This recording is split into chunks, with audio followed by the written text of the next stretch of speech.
सावधान. जुलै महिन्याच्या सुरुवातीलाच पावसाची तुफान हजेरी. हवामान खात्याचे तीव्र अलर्ट. 4 जुलैपर्यंत कसे राहणार हवामान? तर भारतीय हवामान विभागाने दिलेल्या माहितीनुसार पुढील 4 दिवस राज्यभरात अनेक ठिकाणी विविध पावसाचे अलर्ट देण्यात आले आहेत. कोकण किनारपट्टीसह मुंबई, ठाणे तसेच उत्तर महाराष्ट्र व विदर्भात पावसाचे तीव्र अलर्ट देण्यात आले आहेत. मराठवाड्यातही जोरदार पावसाची शक्यता असून मध्य महाराष्ट्रात बहुतांश ठिकाणी हलक्या ते मध्यम स्वरूपाच्या पावसाची शक्यता आहे. तर कोणत्या जिल्ह्यांना कोणते अलर्ट? आज संपूर्ण कोकण किनारपट्टीवर पावसाचा येलो अलर्ट असून रायगड, ठाण्यातही येलो अलर्ट आहे.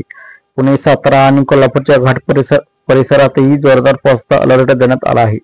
छत्रपती संभाजीनगर, अहिल्यानगर व बीड, जालना, परभणी, नांदेड, हिंगोली, लातूर या जिल्ह्यामध्ये पावसाचा येलो अलर्ट असून वर्धा, नागपूर, भंडारा, गोंदिया, गडचिरोली आणि चंद्रपुरातही पावसाचा येलो अलर्ट देण्यात आलेला आहे.